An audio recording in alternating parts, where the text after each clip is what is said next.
"Here it is at last," he called, and the others gathered round him and looked over the edge. They saw a valley far below. They could hear the voice of hurrying water in rocky bed at the bottom. The scent of trees was in the air, and there was a light on the valley side across the water.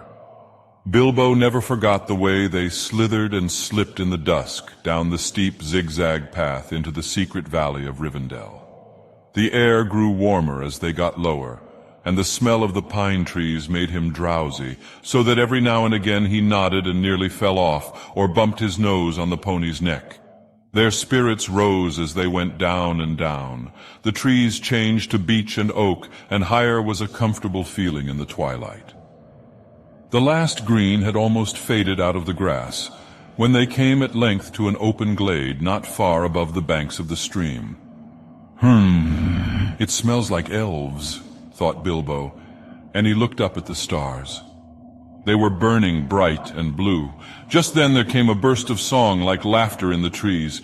"Oh, what are you doing, and where are you going? Your ponies need shoeing, the river is flowing. Oh, tra-la-la-lally, here down in the valley. Oh, what are you seeking? And where are you making? The faggots are reeking, the bannocks are baking. Oh, trill-lil-lil-lolly, the valley is jolly. Ha, ha. Oh, where are you going? With beards all a-wagging? No knowing, no knowing. What brings Mr. Baggins and Balin and Dwalin down into the valley in June? Ha, ha.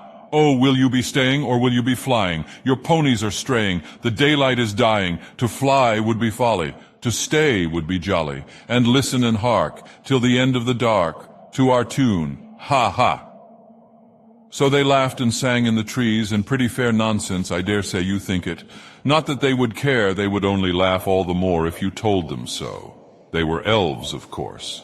Soon Bilbo caught glimpses of them as the darkness deepened. He loved elves, though he seldom met them. But he was a little frightened of them, too. Dwarves don't get on well with them.